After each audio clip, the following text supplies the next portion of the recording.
Well, welcome back. His work is locally made and vintage inspired. We are starting our Michigan celebration off with Brian Walline, the artist behind the Mighty Mitten. How are you? I am great. Thank you so much for having me. Well, thank you so much for joining us here today, and we're very excited to hear your artist approach this afternoon. And of course, we all have a reason that we love Michigan, that we love the Mitten.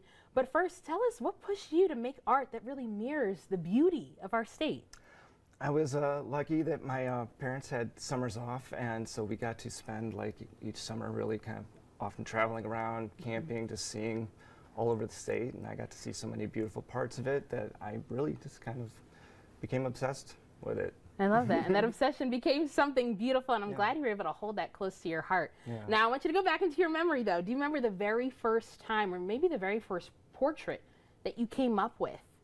Well, the first one I ever did was actually for a friend for their wedding, and it was of the University of Michigan Student Union. But like, I've been drawing lighthouses since I was in high school, and I honestly think it was just the lighthouse where my folks used to go in Charlevoix that probably was the first thing. I was like, I'm gonna do that. That is awesome, and it's amazing and how that very one time, that first visual you had in your brain, that you had in your mind, became something as beautiful as what you have here. We have so many different places, and we've had a lot of artists here on Studio 10 for our artist approach, but we've never had one make vintage visuals. So why did you want to make that part of, like, you know, your signature collection?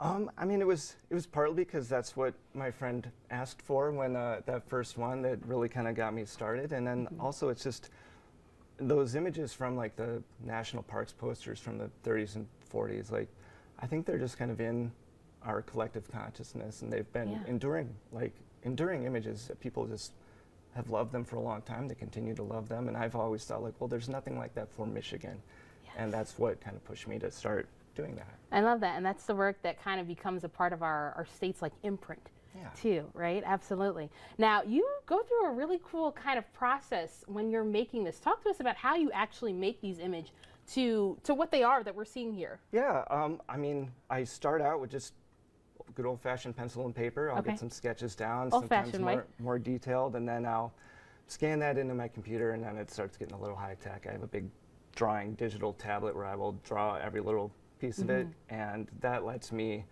control the size of everything and be able to put it in a really high-quality output. Like trying to figure out how to get what's on my screen and to be like the best, most vibrant physical object for people to have and hold and put on their wall and in their office. And I love that, and I love that you use that word very vibrant, because that's one of the biggest things I feel like I notice when I'm looking at your work, how beautiful the colors are and how much they stand out. So can we start with the Lansing photo in front of you and kind of talk to us a little bit about why you chose this image to represent Lansing? People had been asking me if I had any scenes of Lansing that were not the Capitol building.